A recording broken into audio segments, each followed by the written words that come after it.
Hello, everybody. Before we start our session formally, participants, please pay your attention. Kindly keep your microphone in mute and turn off your camera before joining. Pin the presentation on your screen for uninterrupted viewing. Please do not share or present any screen during the session. Please type your questions related to the lecture in the chat box of Google Meet at the end of the lecture session. There, they will be read out by the speaker after the lecture. It will take a few days for the distribution of e-certificates due to large number of registered participants. The feedback link will remain active for 24 hours after the video has been uploaded in the YouTube SSA Live channel. Your cooperation will be highly appreciated. Thank you. Good evening. I, Dr. Tina Mukherjee, on behalf of Scottish Church College, welcome all of you to the second session of our national webinar, Clinical and Molecular Aspects of SARS-CoV-2, its implication on the current pandemic, organized by Department of Microbiology in collaboration with IQAC. A single petite invisible being has startled the whole world since last 7-8 months. On December 31, 2019, China notified the World Health Organization about a cluster of pneumonia cases of unknown etiology in Wuhan, the capital of Hubei province, which was found out to be caused by SARS-CoV-2, a SARS-like coronavirus of likely zoonotic origin. The virus has since spread globally, resulting in the currently ongoing COVID-19 pandemic. The first whole genome sequence was published on January 5, 2020, and thousands of genomes have been sequenced since this date. These resources not only allowed to have unprecedented insights into the demography of SARS-CoV-2, but also help in monitoring of how the virus is adapting to its novel human host, providing information to direct drug and vaccine design. In this regard, if we are lucky enough, we will be having our indigenous COVID vaccine by 15th August if things go all right. Today, we are very much privileged to have Dr. Arindam Moitra, Associate Professor, National Institute of Biomedical Genomics, Kalyani, to guide us for diving into the genomic insights of SARS-CoV-2.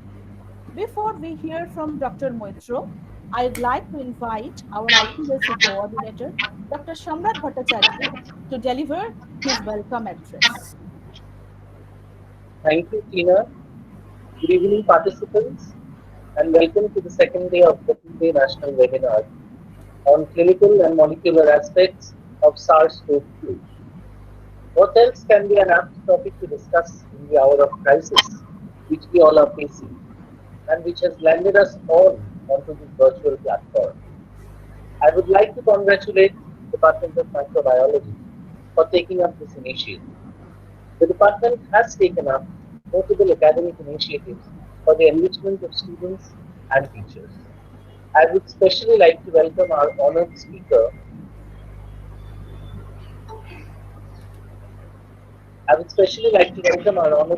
Dr. Arindam Moitro, Associate Professor, National Institute of Biomedical Genomics.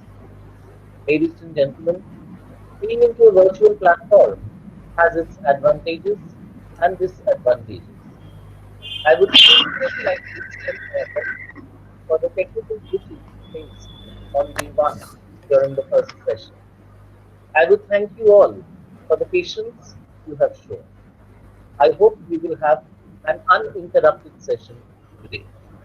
So without further delay, let me once again formally welcome all of you and thank you for being such a wonderful audience. Over to Tina.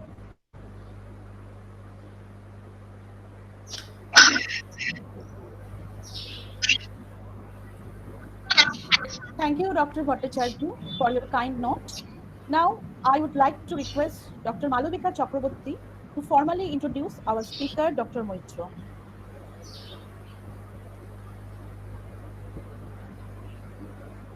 Thank you, Tina. Good evening, everyone. It's my pleasure to introduce today's speaker, Dr. Arindam Moitro. Dr. Arindam Moitro is an associate professor of the National Institute of Biomedical Genomics. He has completed his BSc in chemistry from Presidency College, Kolkata, MSc in biochemistry from University of Calcutta, and PhD from All India Institute of Medical Sciences, New Delhi. His research interest includes genomics of head and neck and gastric cancer and genomics of preterm birth. He also heads the Core Technologies Research Initiative, the Genomics Core Facility of NIBMG, and is the project coordinator of International Cancer Genome Consortium India project on oral cancer. He is also an adjunct faculty of Regional Center for Biotechnology and a visiting lecturer of Department of Biochemistry, University of Calcutta. He is a fellow of West Bengal Academy of Science and Technology and a member of the advisory board of the Cell Press Star Protocol. Dr. Moitra has 62 publications in international journals, over 1300 citations. He is a recipient of the Grand Challenge India funding for development of methods to predict adverse pregnancy outcomes. In the past, he had worked in various capacities, namely head of Mary and Gary Western Functional Genomics Unit of Thrombosis Research Institute, group leader of genomics in the Center for Genomic Applications, member of European Task Forces of Applied Biosystems, and honorary consultant to Directorate of Forensic Science, Ministry of Home Affairs, Government of India. So with this, I would like to welcome Dr. Arindam Moitro and hand over the session. Dr. Moitro, please.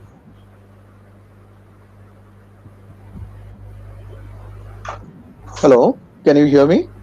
Yes, Dr. Moitro, we can hear you. Yes, sir. We Yeah. can hear. Thank you, Dr. Chakravorty. Well, what she didn't, she skipped out in the fact is that she and I are batchmates in the MSc program, and we are on first name basis.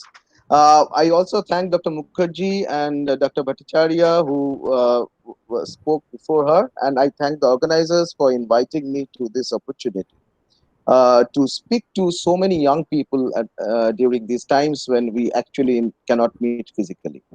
So, without further ado, I would like to shift to my talk and share my screen.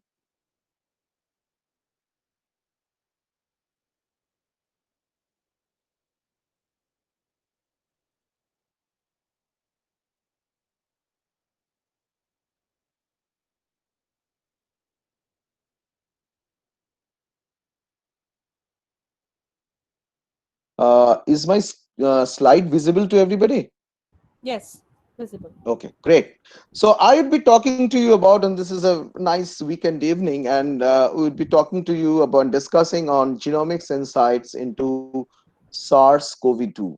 So there is no introduction that is required for SARS-CoV-2, and no introduction required for me, which has been given by Malavika in so much detail. I just only would like to add that I belong to a tribe. In addition to what I do in the institute and professionally, I belong to a tribe in Kolkata called the Calcutta Consortium on Human Genetics. This is a tribe that believes in spreading or emanating knowledge on human genetics, especially the genetics of human health and disease, to the entire community, people in the country and in Kolkata and West Bengal. So many times we hold outreach events where we actually speak to students, we speak to scientists, we speak to common people. We do hold talks on common kind of topics, but to popularize and the concepts of human genetics in human health and disease. So today I also, before I start my talk, I would like to make a disclaimer statement. The disclaimer statement is whatever I'm going to talk to you right now on SARS-CoV-2, it is going to give you a very lopsided image. The lopsided image is because I work on genomics, and I had only recently started working on SARS-CoV-2 once this outbreak started to happen. So whatever I talk would be essentially on genomics of SARS-CoV-2 and nothing else. So, but there is a whole lot of information on the virus, especially for, and there are different people in different arena who can provide you with bigger details on various other aspects of the virus. So if you want to learn about the clinical aspects of the infection, I think clinicians who are actually undertaking treatment, who are currently leading treatment strategies, formulation of treatment strategies, and development of vaccines and drugs are the best people to talk to. If you want to talk more about the virus per se and the virology, how it works inside the cell and the biology part of it, there are virologists who are actually working, toiling night and day in the lab, working with the virus and trying to provide that information. So given having said that disclaimer statement, I would also like to make a conflict of interest statement. I have a conflict of interest in the present talk when I agreed to give this, and now which I normally do for such situations, is that my I have a vested interest in giving this talk. I understand that there are a lot of young people in this audience, virtual audience, who are listening to me, and I would be very happy and feel completely satisfied if my talk some way conveys the excitement in genomics of human health and disease, where in which we work day and night on various human diseases. And if this in talk today or interaction excites some of these younger minds to think about working on genomics of human health and disease in future. So to begin with, we don't, as we all know, we don't have a vaccine as of today, but we have these. And until we have a vaccine, I think these are very good effective measures to combat or to reduce the chances of our getting infected with SARS-CoV-2. So to begin with, before we start talking about the virus and the genomics of the SARS-CoV-2 per se, let us look at some of the summarized timelines of events that happened, which led to this phenomenal impact on human civilization. On 1st December, there was this first documented patient which was reported, but this patient was not related to the Wuhan seafood market. On 8th December, there was this first case of mysterious pneumonia clearly associated with the Wuhan seafood market, where there were wildlife were also on sale. Then by 1st January, the Wuhan seafood market was closed. And by 8th January, as you heard, the first official announcement was made by Chinese government regarding this outbreak of mysterious pneumonia related to the Wuhan seafood market. On 11th January, the first viral genome was sequenced. And on 23rd January, analysis was sufficiently done to conclude that the sequence was similar to the bat and pangolin coronaviruses. By 27 January, evidence of the SARS-CoV-2 was detected in about 33 of 585 environmental samples that were collected from Wuhan market to conclusively pin down the source of the infection. So this is what led to the entire this pandemic. Subsequent events are more publicized, and we all know how things happened. There were lockdowns, there were spread, and we still have the pandemic in full force, and we continue to combat the pandemic. So if we look closely at the virus, so this belongs to it's a coronavirus, and if you look at, the name comes from the electron micrograph image of the coronavirus. It has these kind of structures emanating from the surface on top, which are like crowns, and that's why it's called the coronavirus. and these are I will later on refer to as very important structures for the virus.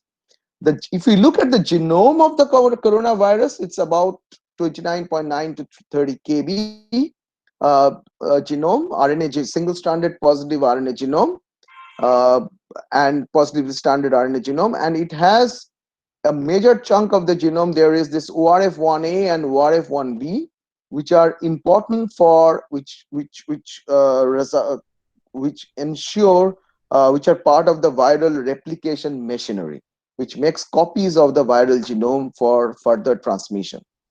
In other than that, you have the structural proteins of the surface, the spike proteins, glycoproteins that we talked about was the crown or of the coronavirus. And then this is an enveloped virus, so we have an envelope, we have a membrane, and we also have another structural protein called the nucleocapsid. In addition to all these, we also have several non-structural proteins which are very important for the virus, for when the virus is replicating in the host cell.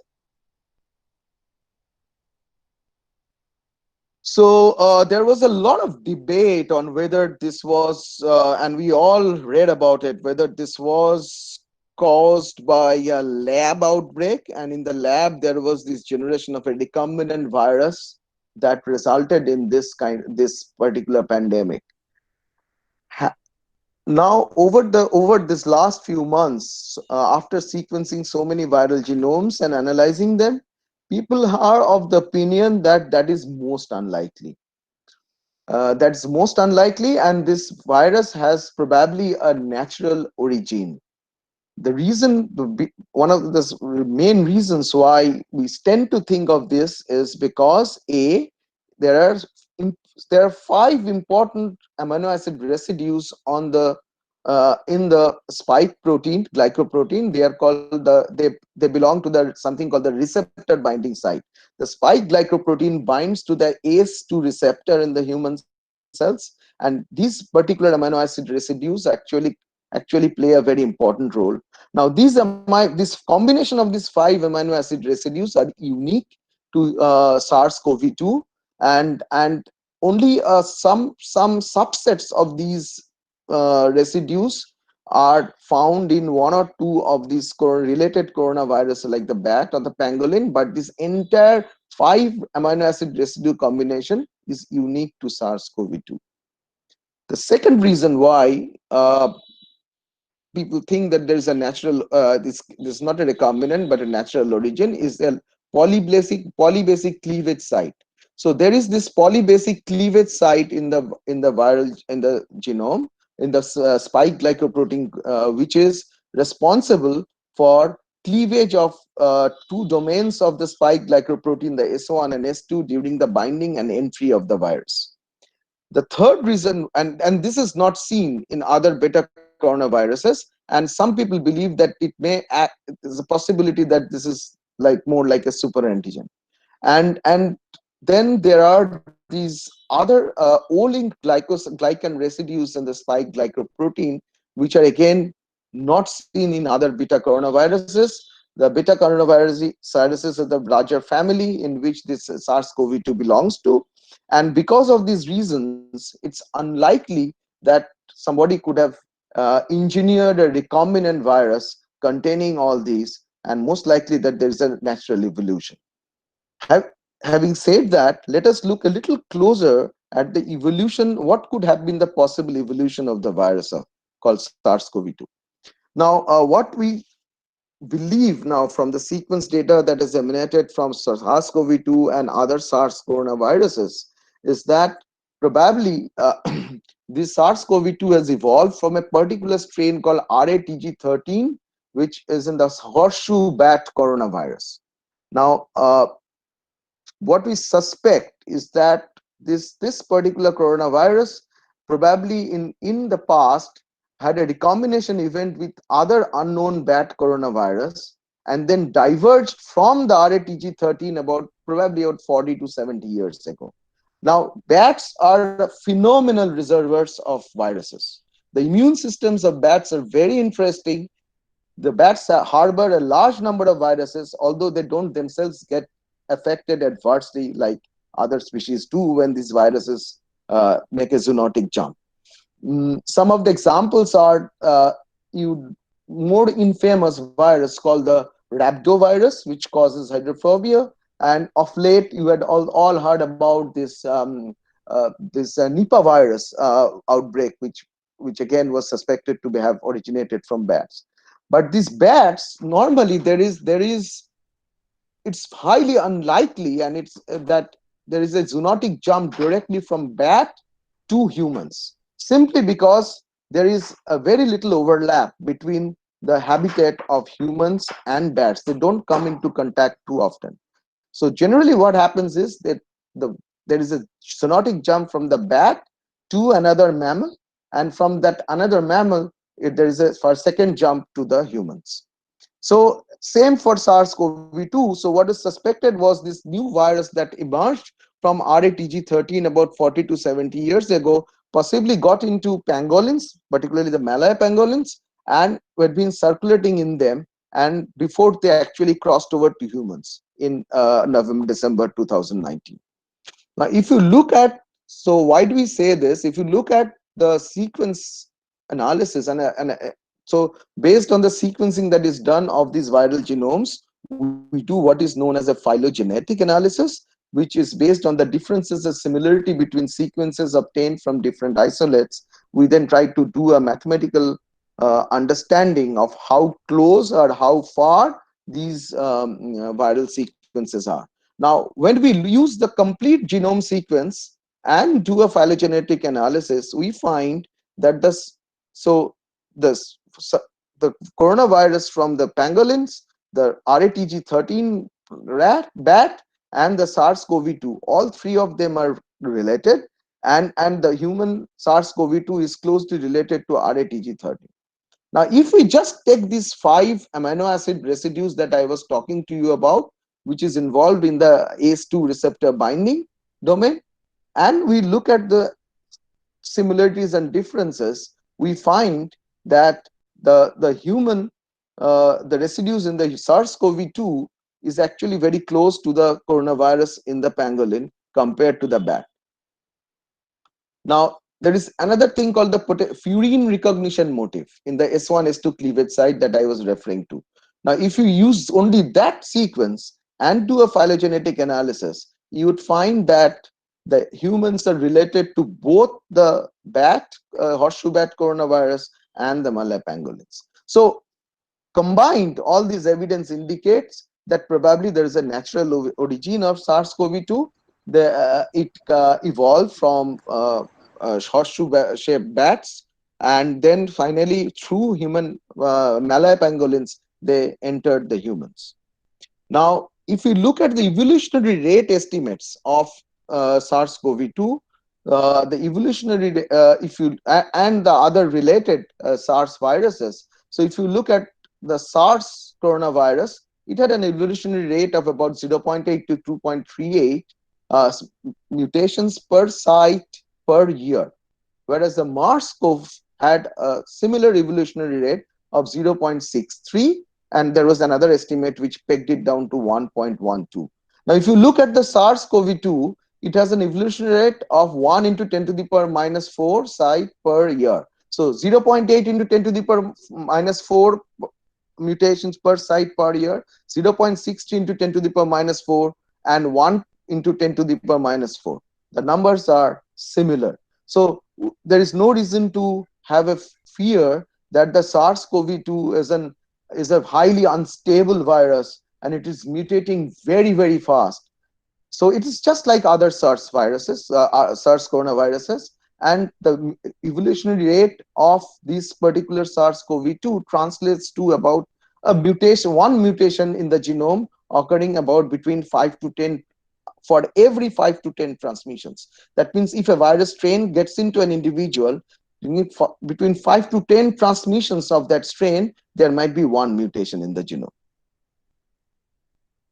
Now, when this mutation data, this is how again the sequencing information of the genome is utilized in this case of pandemics.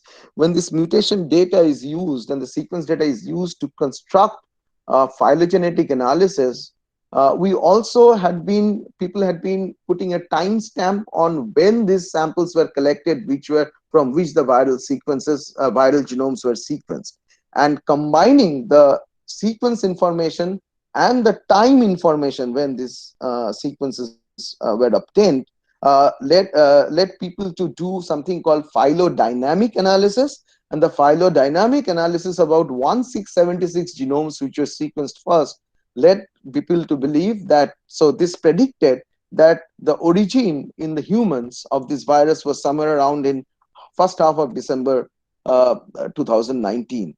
Now, if you look at the kind of information I shared earlier in the slide, so from whatever information we know, we already, so this kind of corroborates with what's there. So we know that the outbreak happened in early December, first time in Wuhan city, and so this sequence information actually goes back and is confirming that event.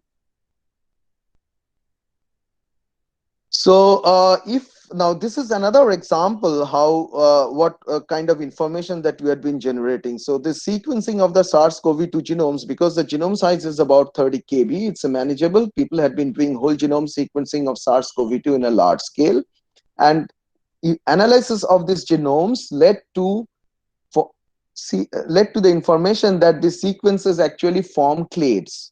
Clade means they form like clusters, and this there are some of the mutations in the genome actually define how these sequences get into a particular clade, and as on the clades we assign the haplotypes.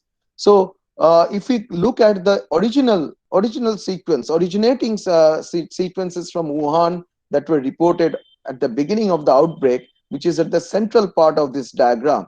So from them, the other clades which originated from these initial sequences actually are separated by about 5 to 10 mutations. So different lineages have about 5 to 10 mutations difference between each of them. Now, again, there is an interesting correlation with the geographical location of these clades and these haplotypes that are observed with SARS-CoV-2 sequences. We find that the A and the B haplotypes are very common in East Asia. So here are the A haplotypes, and this is the B haplotype. In particular, the B1 haplotype, which is located here, the B1 haplotype was in the center of the outbreak of SARS-CoV-2 in the west coast of US, whereas the A2A haplotype, which is now everybody has heard about this A2A haplotype. Now this A2A haplotype was the primary driving force of the pandemic in Europe, and from Europe it spread to other parts of the globe.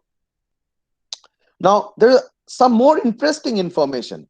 So in a country like Iceland, where there is limited, so there's population is manageable, and there a lot of genomics is undertaken of the population of Iceland per se by the government of Iceland, other research entities. So the pandemic was very tightly monitored in terms of sequencing of the virus since the first infections happened.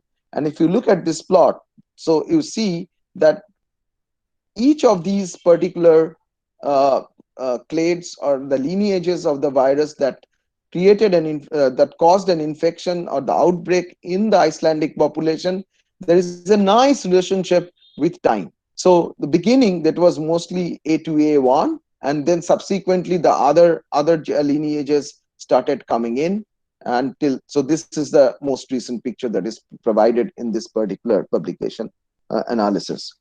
So this is another example of how sequentially different lineages of the virus have entered a country and then established the infection. Similar in sequencing information is again used to do very important things to combat and do surveillance of the outbreak.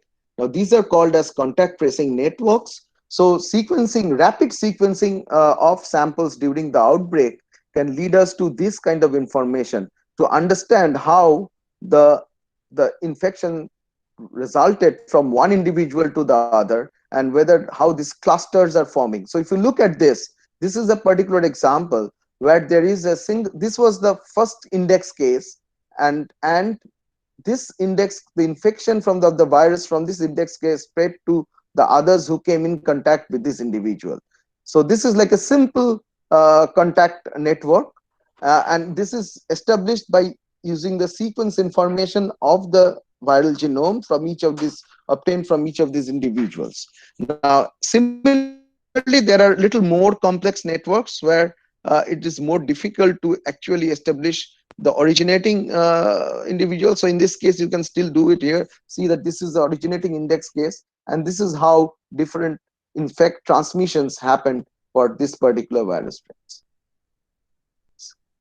Again, going back to the story in Iceland, you can see that this is another example of how sequence information was used to understand how the outbreak occurred. So there were initially, it was identified that there were individuals who were infected who came from Italy and who came from Austria, both harboring different lineages of the virus.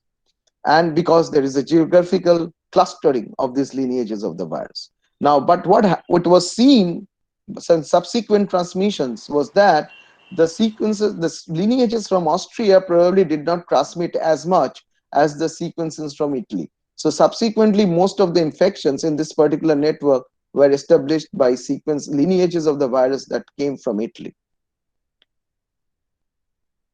Now, this is the other. So contact tracing and exposure types are actually very important in the pandemic, and to understand how the pandemic is going on. So this is true for most of the countries, that initially when the most of the outbreaks were associated with travel, this color is belongs to all the outbreaks that happen because contacts that happen because of travel. But as we go on during the pandemic, we find that the transmissions due to travels reduce, and the transmissions in the family or in social networks or in during work, though take precedence. So this is how the pandemic has been by and large behaving, that initially exposures were obtained from travel, and subsequently they spread to local social networks and families and workplaces. This particular data is from the United Kingdom. Now, the colors are a little complicated, but I hope you are able to differentiate. So if you see in the outbreak, initial outbreak of the UK were caused by people who were infected and who traveled from Italy. Probably they were infected in Italy, and during when they traveled into UK in the initial part of the outbreak, they got in the infection in the country. And subsequently there were infections that came in from other countries as well. But what is interesting to understand is that whereas the people who came in from Italy were transmitted the virus initially, but they were probably very effectively, they quarantined themselves or they locked themselves down, so that subsequent part of the outbreak there were no further transmissions from them. But unfortunately that was not true for the transmissions that happened from the rest of the country, other countries. So there, probably the people were not so effectively quarantined, or they had locked themselves down, and so they continued to transmit in UK the viruses. Now, all this is related because we can understand because of sequencing the viral genome. So here, I would now shift the gears a little bit and move on to that infamous mutation that you have heard about uh, of the SARS-CoV-2. This is called the D614G. The D stands for aspartate, which is a amino acid residue in the spike glycoprotein, and G stands for glycine. So when in the 614th amino acid position in the spike glycoprotein, the aspartate, because of the mutation in the RNA genome, the aspartate is replaced by a glycine. So the mutated virus has a glycine instead of aspartate at this particular position in the spike glycoprotein. Now, it was found that this particular mutation was a kind of a founder mutation in many sequences, in many of the viruses that affected Europe so badly, particularly Italy, Spain, and other countries. So this was, if you look at this, this is again a phylogenetic analysis in the NextStrain database, that if you see that this founding mutation actually resulted in all these viral strains emerging. with this particular mutation and spreading all over Europe. Now, this mutation was also a couple of my colleagues, Professor Partha Majumdar and Nidhan. So they actually, during the early part of the lockdown, they analyzed the submitted the sequences that were submitted in the global database, and they first came out with this information that this particular mutation, which is a clade defining mutation of the haplotype called A2A, this A2A is actually, once they originated, they kind of took over the pandemic in most of the cases and almost replaced all other haplotypes that were earlier present. So this was a very interesting information, and we find that when you look at these different particular haplotypes and clades, and if you can just look across time, you will find that, so O is the originating clade from Wuhan that was first reported. So you can see that, so given this, all these sequences or these haplotypes, ultimately by March the A2A was predominantly present in most parts of Europe and some other parts of the world. Now, this data is again a little biased because there is no data from China. So China stopped reporting the sequences after the initial part of the outbreak. Similarly, if we look at different ways in how these haplotypes spread, it's very clear that in each country and even globally, the A2 this glycine containing virus has kind of taken over and replaced the aspartate containing virus in most parts of the globe, in particular Europe. What does this mean? Does this mean that this particular mutant is able to transmit more efficiently, is more virulent? So let us look into a little bit more data. Now, this is the data where so to before I speak about this particular data, let me recapitulate how we diagnose SARS-CoV-2. We diagnose SARS-CoV-2 by doing something called real-time PCR of the viral RNA in the nasopharyngeal and the oropharyngeal swabs from the patients. Now, real-time PCR is where basically we use PCR, and the concept is that, if depending upon how many templates you have, you take certain number of cycles to reach a certain signal from that template. Now, if you have more template to start with, you will take less number of cycles of PCR to reach a certain threshold. If you have less amount of template, you will take more cycles to reach that threshold.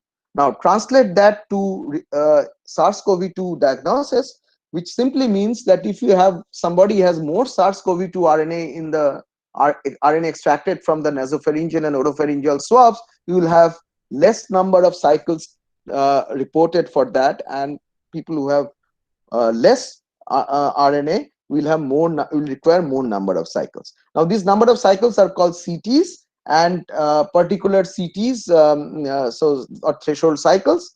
So this is used to diagnose SARS-CoV-2 in patients or suspected individuals. Now, this is where people looked into these CT values, and so the PCR cycles represent the CT values, and they tried to see if there is any difference between virus strains where the virus had a aspartate wild type residue, the aspartate, and where the virus had a mutated glycine in 614. We found that basically this glycine containing virus actually has a significantly lower CT value in most cases compared to the aspartate containing virus, and this is statistically significant. Which, now, given that if we assume that CT is a good surrogate marker for viral load, then this would mean that the glycine containing virus actually is associated with higher viral load in the nasopharynx or the oropharynx compared to the aspartate containing virus. Now, it's very easy to say that, but it is more difficult to prove, because as you know how the viremia happens, that the initial part of the viral infection, there is a higher viral load, and subsequently the viral load goes down. But there were certain analysis done where both these things were taken into account, and we still find that the G614 has actually is associated with the surrogate marker for higher viral load compared to the aspartate containing strain. People tried to do some in vitro experiments to understand what is the significance. They just used these constructs where they put in a glycine at the 614 position of the spike glycoprotein and then engineered viruses, and found that this 614 glycine contain pseudotype retroviruses were actually associated with more efficient infection in vitro of ACE2 receptor expressing cells. Very interesting to hear, but please note that this is an in vitro experiment, and in many cases in vitro experiments do not actually, so that's the word of caution, that in vitro experiments do not actually represent the in vivo reality. If we look at how the SARS-CoV-2 virulence and how it is mutating, so there are certain measures of people who study mutations in the genome also are interested into what kind of mutations happen. Now, in any genome, there are basically two kinds of mutations broadly which are very important for an impact on the phenotype. So these mutations are either this is nucleotide base change, which results in an amino acid change in the encoded protein, or which does not result in an amino acid change in the encoded protein because of the wobble of the codon triplet. Now, so that, and the proportion of these non-synonymous changes which result in amino acid changes in the encoded protein compared to the synonymous changes, which are the other changes, they are measured in various ways in a genome to understand more about how the genome is evolving. And DN-DS ratio is actually one of such measures. So when we see DN-DS ratio, we find that the SARS-CoV-2 actually has very high DN-DS ratio and lower divergence compared to the rest of the other coronaviruses like the MERS-CoV and other lineages of the SARS-CoV. Now, is this related to more virulence? We do not know. But when we look deeply into these mutations that are happening in the SARS-CoV-2 genome, in the RNA, we find that most of the mutations, significantly more mutations, are a particular type. They are C to U. Remember, this is RNA, so instead of T, we are looking at U.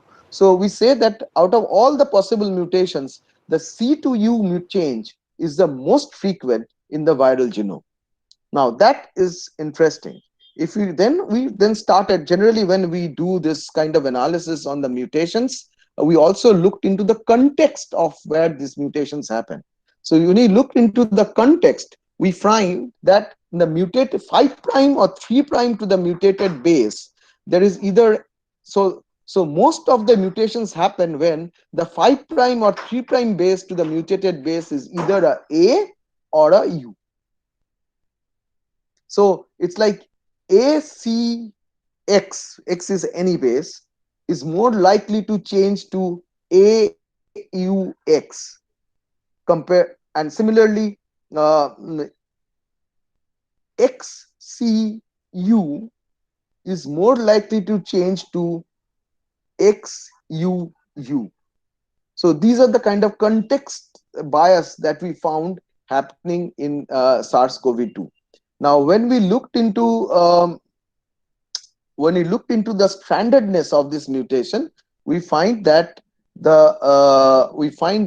this is happening only on one strand, not on the other. So this is strand-specific mutation, and this mutation pattern we know is a signature of ApoBec, which is apolipoprotein B. So inside the host cell is the apolipoprotein B drives this kind of editing of the RNA, and this is a part of a very complex machinery inside the cells, and some of it is related also to protection against viral infections. So the viral RNA is edited by ApoBec to this C2U in a context specific manner.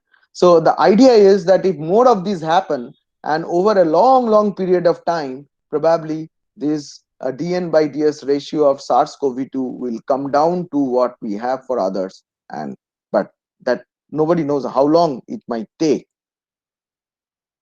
So when this when this outbreak happened, everywhere there was lockdown.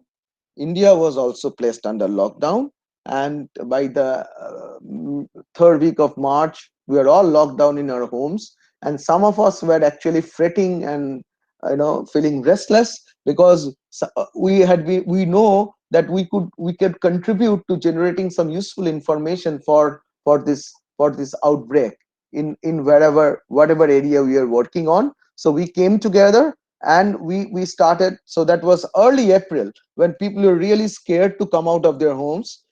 We got permissions from the government. We had to, because otherwise the police would have caught us on the road. And we collected samples of nasopharyngeal and oropharyngeal swab RNA, and we then undertook a sequencing study. The initial part of the first few sequences from West Bengal that we reported were published in this journal of biosciences immediately. So some of the highlights of that findings that we found in the data that we generated by sequencing, what we essentially did was we took RNA from the nasopharyngeal and oropharyngeal swabs, we converted that to cDNA, and we sequenced the cDNA using the next generation sequencing platforms that well known for in NIBMG, in a large scale and a high depth. And we found from there, we mined the viral sequences and reconstructed the viral genomes. We found that and used those sequence data to actually do a phylogenetic analysis of the virus, given whatever time information and contact information we had for these samples. So what we found was that from the phylogenetic data, we found mostly they were A2A. At least the first initial sequences are mostly A2A from which were isolated from West Bengal, and the sequence data was used with the global data that is available, and it was predicted that most of these A2As were originated from Europe. So maybe from some of these were like very specific. We could locate it from United Kingdom. Somewhere there's from France, so there were mostly United Kingdom of France in the initial batch of sequences that we locate to. Uh, so and when we went back and looked at contact and travel history, now contact and travel history in India is phenomenally very difficult to collect, and but we still try, our collaborators tried to do that at the best of their abilities, and we found in some cases we could actually corroborate this prediction from the sequence data to the actual contact history of the individual. So one strain was actually a B4, which was predicted to evolve from directly from China. Although unfortunately for that individual, we could not get any information on how whether this is, so the individual did not travel from China, but whether he or she had a contact with somebody who traveled from China is not known. Now, there was another interesting aspect of the data. What we found was so these are the CT values of the diagnostic real-time PCR of these individuals for SARS-CoV-2 RNA.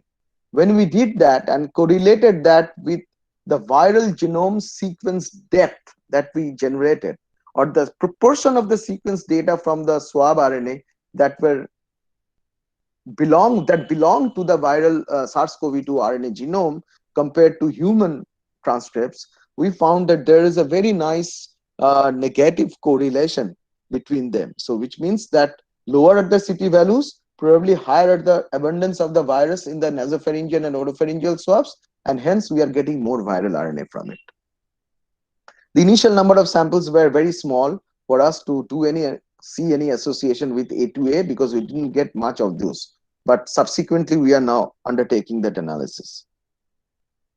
We also did a phylogenetic analysis of the strains that we found, and as we said, so this is like with the global sequences. This was one strain that was predicted to have originated from China, and but all the rest of these belong to A2A, which were related to other strains from Europe. Now, we looked into the mutations, how exactly what these mutations are, and located in which regions, which genes. We found that there were this RNA-dependent RNA polymerase. So this is again part of this important replication machinery of the virus. So RNA-dependent RNA polymerase gene harbored some numbers of these non-synonymous mutations, which are important. Mutations in RNA-dependent RNA polymerase is important because now there is a lot of development. The people are trying to develop antivirals, which are to suppress viral replication in infected individuals. And these are targeted mostly towards this RNA-dependent RNA polymerase activity. So you have to be careful, and there is a surveillance going on right now on whether any mutant strains are emerging, which actually are be resistant to these antivirals that are being developed. As I said, there were two clade defining mutations. The spike glycoprotein had this, all the A2A had this D614G mutation, and also a mutation of P278T, P2323L, which is again a clade defining mutation where the mutant is a leucine residue. In addition to all these mutations, we also found that a cluster of individuals harbored mutations in the nucleocapsid. And this was a contiguous or continuous 3-base mutation. So the wild type virus had a GGG, which was converted to AAC. This is very interesting because normally you see single base changes or single insertion deletions, but here it's like continuously 3 bases are getting changed in the nucleocapsid, which results in change of 2 amino acids, contiguous 2 amino acids, arginine to lysine and glycine to arginine. Now, arginine to lysine change is not that impactful because both are positively charged amino acid residues. But if you look at glycine to arginine, then glycine is not charged. It's a polar but not charged. There's no side chain. And arginine has a positively charged side chain. So if an amino acid gets in with that positively charged side chain in place of the glycine, it is predicted that it will have some impact. So we made a note of these nucleocapsid mutations, which were very rarely reported and mostly not reported from anywhere else in India. We did, so there's some of our collaborators did analysis with these mutations in the nucleocapsid region and found that this 3-base mutation actually results in loss of binding site for 7 microRNAs. Now, microRNAs are small RNAs which are very important for human physiology. They many times actually help participate in combating an infection or are implicated in development of severity of disease after there is an infection. So we are very interested to see that this 3-base mutation resulted in abolition of binding site for 7 microRNAs, and the new mutated sequence had actually gained binding site for 3 different microRNAs. Now, our collaborators again looked into these, and these are predictions. Please understand that these are predictions. No in vitro experiments have been done yet. So they found that some of these miRNAs are actually associated, abundance is associated with comorbidities of SARS-CoV-2, like type 2 diabetes and certain cancer. So these mutations in the nucleocapsid, again, other collaborators in ISC actually they would look at structure of proteins. They found that because of this change of glycine to arginine, what we suspected was true. There are neighboring serines here which are phosphorylated, and there is a distant arginine. So these interactions result in some change in the conformation of nucleocapsid when this particular glycine is replaced by arginine. There is a prediction that there is a change in the conformation of the nucleocapsid protein. Similarly, D614G was found again in our data set, like in others, that it results in changes in the spike glycoprotein S1 S2 junction, and which might result in more efficient entry of the virus into the ACE2 receptor containing cells. Uh, Based on these results, the government of India, actually, particular Department of Biotechnology, uh, initiated a large-scale sequencing of 1,000 SARS-CoV-2 RNA genomes across the entire country. So this was launched primarily by the Department of Biotechnology Autonomous Institutes, and it is being coordinated by NIBMG. And each of these institutes, we have our collaborating hospitals and other clinical institutes and medical research institutes who participate and are working on the clinical aspects and the samples. So at this present point of time, we actually are sequencing actively night and day. So as I speak to you, rest of my team are back in NIBMG in Kalyani are at this point of time sequencing large number of viral genomes, and these are from samples which are located all over the country, including the remote northeast. So what we are again doing exactly what I told in the paper, that we are using the nasal and oropharyngeal swabs, extracting viral genome, and then sequencing them in using the massively parallel DNA sequencers of this after converting them to cDNA. We are also collecting, our collaborators are collecting patient information on infection severity, contact history, and other lab tests. And together we would like to make some sense out of how this pandemic is going on.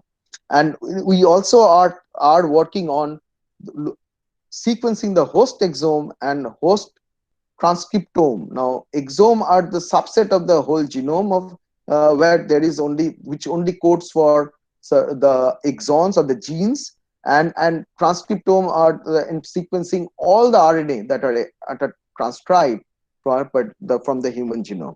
So we are trying to do that for these individuals because we would like to look into what are the host correlates of disease severity. So it is known that world over, and there's a lot of interest on disease severity resulting from SARS-CoV-2 infection.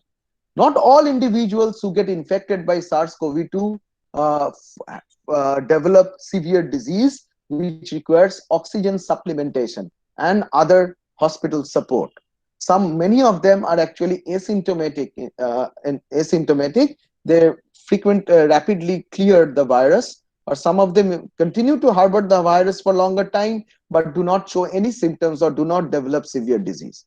Now, if we were to understand and predict moment a person is diagnosed positive for SARS-CoV-2, if we can understand whether that predict that individual has a risk for developing severe disease and will require hospital support, or they can be just quarantined at home and they're very low risk that they would have require any hospital support, that would be very useful information, because particularly in a country like ours where the hospital resources are scarce, number of ventilators have a limitation. So given the huge number of population that we have, even a small fraction of them get infected and require hospital support. It will be very useful to predict that, and that will enable us to use our resources more effectively. So that's why we did this. This is happening all across the globe. People are trying to do this. So the first initial result that has come up, which has worked on consider the variation in the disease behavior among patients infected with SARS-CoV-2, where there was a genome-wide association study done to understand the association with respiratory failure. So this was undertaken in 3 hospitals in Italy and 4 hospitals in Spain. So in Italy, it was mostly Milan, 2 hospitals in Milan and 1 in Monza, whereas in Spain, it was Barcelona and Madrid and San Sebastian. Understand the situation under which this research was done. This was at the peak of the outbreak happening in Italy, in Spain, where there were deaths soaring, infections all over, and even the health resources of these countries were not able to were not able to cope with that kind of burden. Even under those times, this is how science works, and this is how scientists work. The samples were people were being recruited, blood samples collected, sequencing were being done, and because there was so much constraint in this country during that time, even some of the team members were getting infected. So the data was being sent to Germany and Sweden, two other countries who at that time point were not so severely affected with SARS-CoV-2, where the rest of the analysis was carried out. So here, what was done was millions of single nucleotide polymorphisms in the human genome were genotyped for each individual, and it was recorded whether these individuals were had oxygen required hospital support and oxygen supplementation. So this is called the Manhattan plot, typically in genome-wide association data. This is like plots.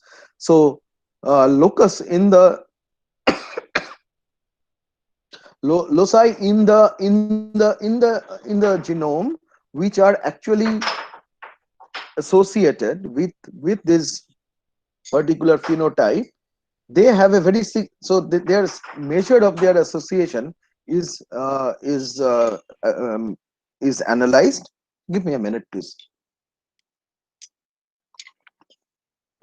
Thank you.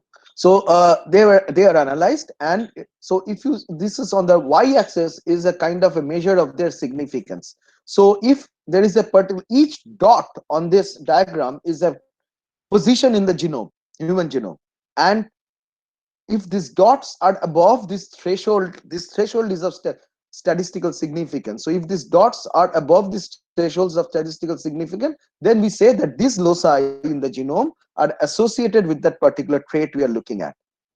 In this particular case, it is whether the people required hospital support and oxygen supplementation. What was found were that there were two loci, two regions in the genome which actually were found to be significantly associated, both in the Italian individuals, in the Spanish individuals, and in a combined analysis of both the Italian and the Spanish individuals. One of them is in the chromosome 3 and the other is in the chromosome 9.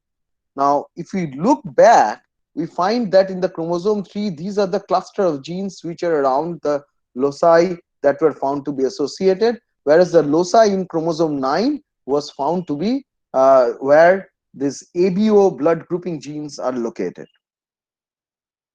Now, if you look at chromosome 3, what we find is that the risk allele, so there is a lot of this is all association data. There is no lab report. So we found that some of the genes that are associated with these loci are actually there is a biological relevance, because either they are highly expressed in the human lung cells, or they are found to be found to interact with ACE2 per se, or they regulate specific localization of lung resident memory CD8 T cells. In the chromosome 9, as I said, resides the ABO locus. What was found was, based on this genotype data, that the people harboring blood group A had a higher risk association, had a higher risk of developing developing disease severity compared to all other blood groups. The odds ratio was about 1.45, which means that people with blood group A in this particular patient cohort had a 1.45 times higher risk of requiring hospital support compared to patients who had all other blood groups.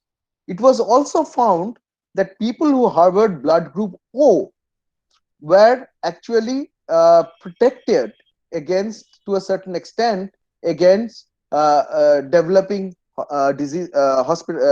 severe disease and requiring hospital support. The odds ratio was 0.65 for group O compared to all other blood groups, which means that it is 0.65 times less likely that a patient with blood group O will develop severe disease or require hospital support compared to other blood groups. Now again, scientists like to speak very conservatively, unlike some people who are belong to other professions who uh, who have who make statements which are at best described as forward looking. So we scientists are a very conservative lot. We always, it is very difficult to get a statement from us, and even if we make a statement, we come up with a confidence interval of that statement. We come up with a p value saying that this is the chance where that there is an uncertainty in our saying. So each of these data that I showed you has a confidence interval, has a p value. Now it's important to understand that this data does not actually should be taken as an association data until more investigations are done. I personally have blood group O, but after reading the paper, I did not run out jumping and dancing in the street saying that I am less likely to develop severe disease, because there is no difference in terms of risk of getting the infection compared to other blood groups. Similarly, my friend or my relation who has blood group A did not get into a mental depression looking at this data, because this is just a risk ratio. So once somebody gets infected, risk of infection is similar. This is what is shown in a particular population.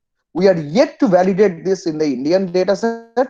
We are generating that information, and in future we'll probably see whether this pans out in Indian populations as well.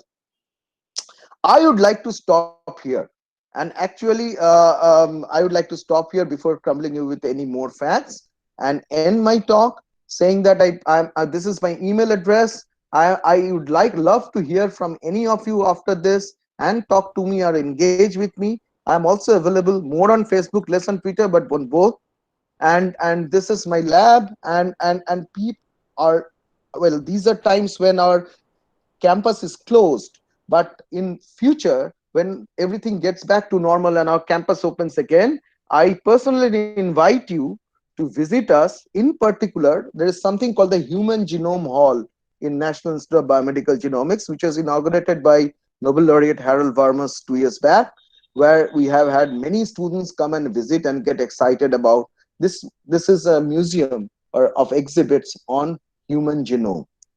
uh, if during genomics people get excited and think that in future they would love to do research on genomics of human health and disease, we have two wonderful opportunities coming up. One is the integrated MS PhD program, where we are admissions have been advertised in NIBMG, and the second is uh, admission toward PhD program. So both of these are wonderful opportunities for people, young people who are interested to take on genomics of human health and disease as their life passion. I stop here. Thank you very much, and I would love to take on the questions if they are in my area of research. Thank you.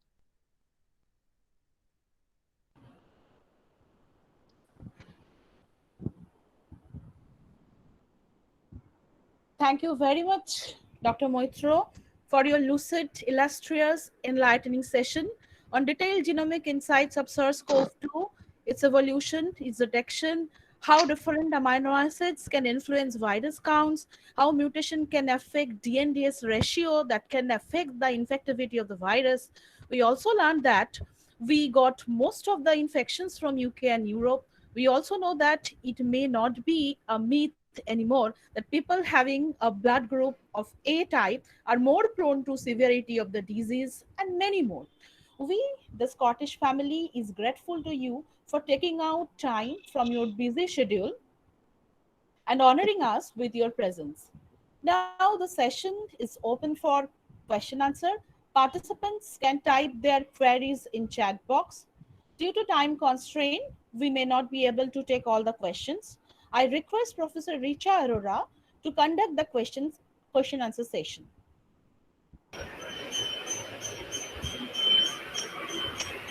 Thank you, Tinadi. Thank you, Dr. Moitro. It was such an insightful experience for all of us. The chat box is literally filled up with so many questions, sir. I'm scared. So should I? Okay, sir. So the first question is from Karan Ferrot. It goes like this. Can any mutation in the genome of SARS-CoV-2 decrease its affinity to bind ACE2? Good question.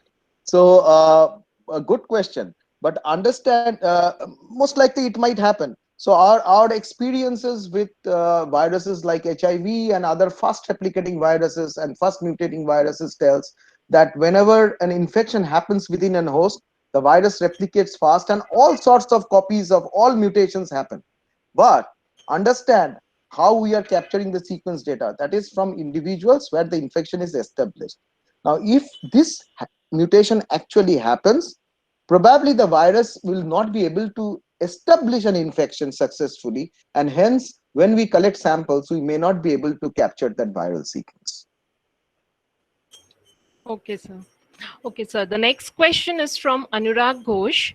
It's acquisition of the polybasic cleavage site and RBD mutations in the S protein are key molecular features of SARS-CoV-2. What seems more likely?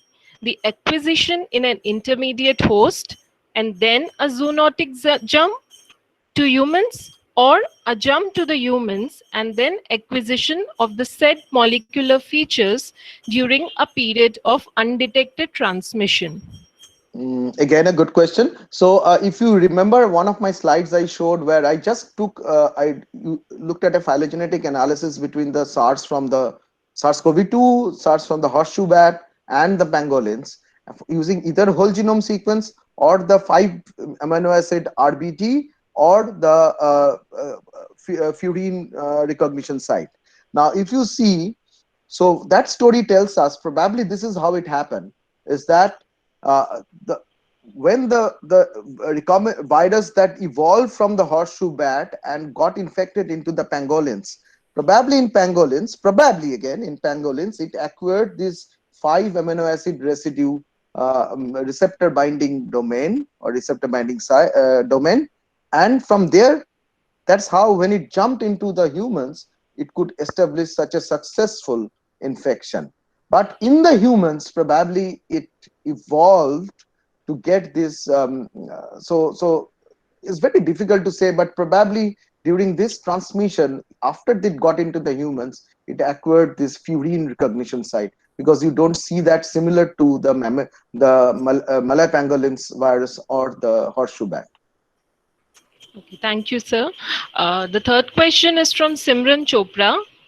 As most of the SARS-CoV-2 virus in India belongs to G clade due to the D614G mutation, it is prevalent that this mutation has high function implications, both towards infectivity. But as the mutation doesn't belong to receptor binding motif, how the mutation possibly helps the virus? Still, we do not know. We do not know. There are predictions. Remember, what we are seeing is there are structural alterations in the spike glycoprotein caused by this D614G, and also that there is a cleavage of S1 and S2. So there is an alteration in the cleavage of S1 and S2 during binding and entry of the virus. So there is a difference there. What has been seen, and I didn't present the data, it was been reported by a group, is that they found, so when the virus actually replicates inside the host cell, the virions, daughter virions are formed, which are then, they come out of the cell, and that's how multiplication happens. What it has been found is that when you have this glycine instead of aspartate, more of the virions are functional, so they retain the spike glycoprotein compared to when there are aspartate, which means when there is glycine, you have more progeny viruses which are effective compared to those containing aspartic acid. Okay, thank you, sir.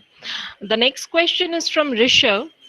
What's the difference in receptor usage between SARS coronavirus and SARS-like coronavirus of bat origin?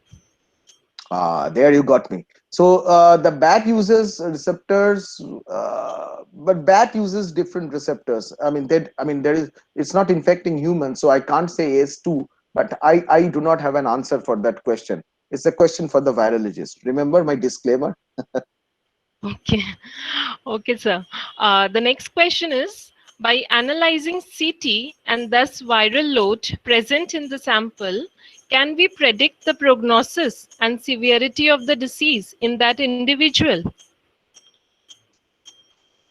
No, because the viral load at the understand that the viral load is being detected in the nasopharyngeal swabs and the oropharyngeal swabs. That means swabs are taken from the oropharynx and nasopharynx from where the RNA is extracted. So the low CT values indicate high viral load in those regions. This is not the lungs. So whether that high viral load in this region of the human body actually results in a more severe disease, not established. Okay. Okay, so the next question goes like this. Is there any evidence related to antibody dependent enhancement for SARS-CoV-2? Not that I know of. Sorry. Okay.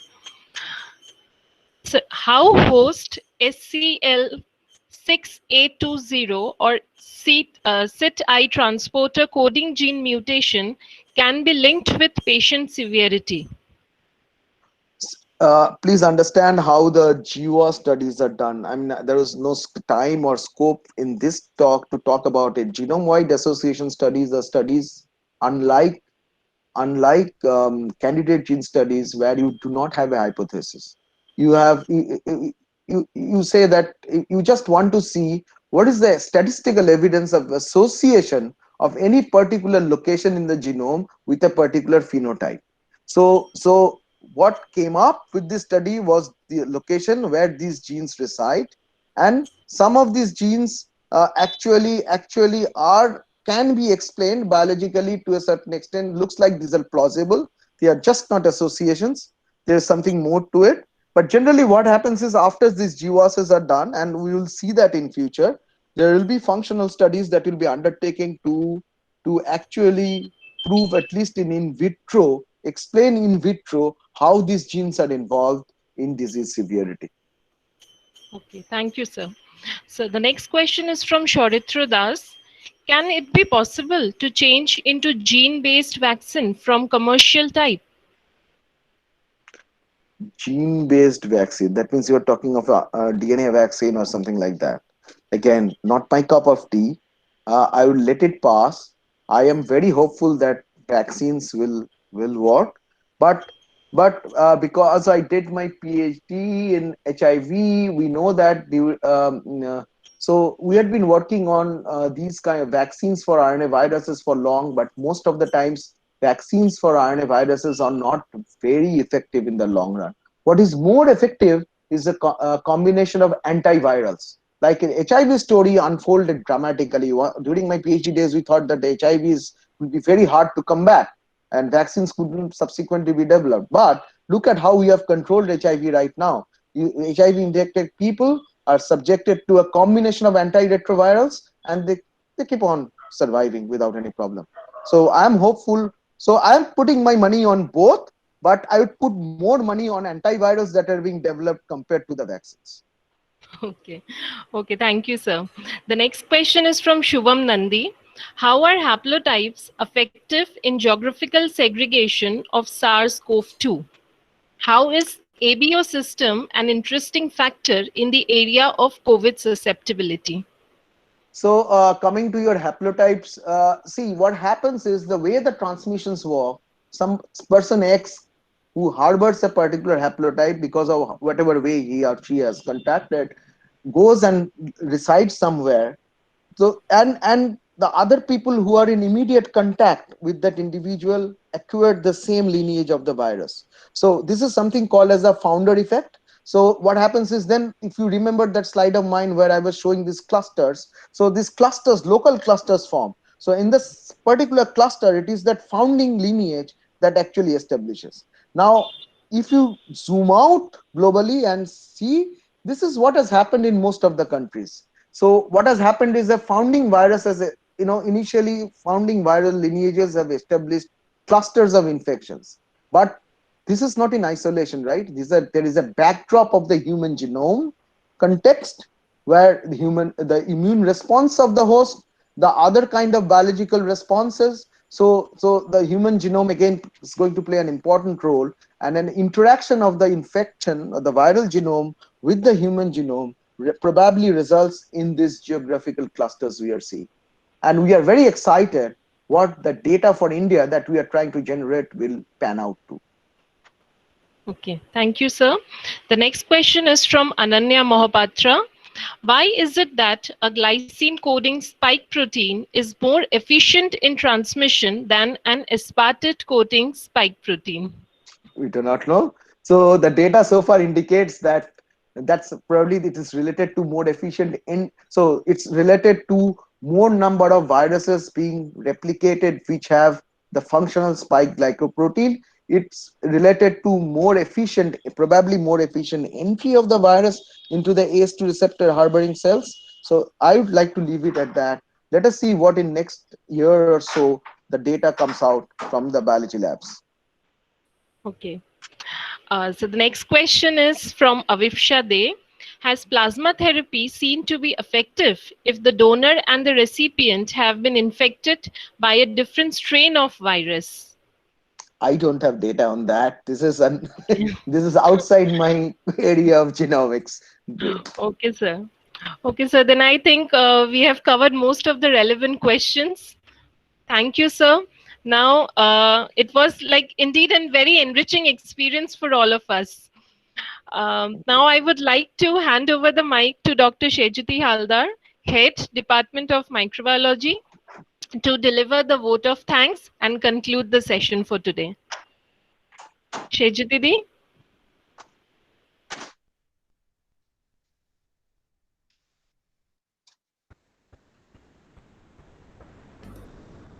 Thank you, Richa. Good evening. We have come to the end of our national webinar, Clinical and Molecular Aspects of SARS-CoV-2, its implication on the current pandemic. It is my great privilege to propose a vote of thanks on behalf of Scottish Church College. At first, I would like to thank both our speakers, Dr. Indranil Banerjee and Dr. Orindam Moitro, for consenting to be resource persons in the webinar and sharing with us their findings and opinions. Thank you, Dr. Moitro, for discussing with us in details the genomic aspects of this virus. We thank you for taking time out of your busy schedule and gracing this occasion. I wish to express our sincere gratitude to our principal ma'am, Dr. Orpita Mukherjee, for her constant guidance and encouragement. I would like to thank our Vice Principal Sir, Dr. Supratim Das, for his support. I must mention my deep sense of appreciation for our IQAC coordinator, Dr. Shamrat Bhattacharjee, for his enormous cooperation in the organization of this webinar. We are thankful to all our IMC members for their support. I must express my gratitude and thanks to the dedicated colleagues of my department, Dr. Tina Mukherjee, Dr. Malavika Chakraborty, Professor Richa Arora, and Professor Kolide, whose hard work and meticulous planning has made this program a success. I would like to take this opportunity to place on record our hearty thanks to Professor Sushobhan Pal and Professor Nivedita Shaha for their technical support. Without them, this webinar wouldn't have been possible. Finally, I would like to thank all our participants for their active involvement. We sincerely apologize for the inconvenience caused on account of technical issues. Thank you for patiently bearing with us. Thank you.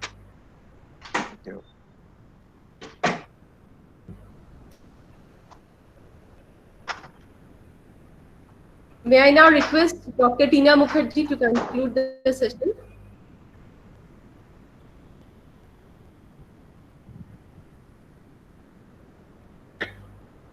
Thank you very much, Shejutidi. There is an important announcement for the participants. So participant, please pay your attention. Our feedback link is open now and it will remain open for the next 24 hours as the recorded version of today's session will be broadcasted on YouTube tomorrow on 5th July 2020. It will take a couple of weeks for the distribution of e-certificates due to the large number of registered participants. With this, I would like to conclude our national webinar on clinical and molecular aspects of SARS-CoV-2, its implication on current pandemic, organized by Department of Microbiology, Scottish Church College in collaboration with IQAC. Thank you for your patience hearing. Thank you all. Thank you.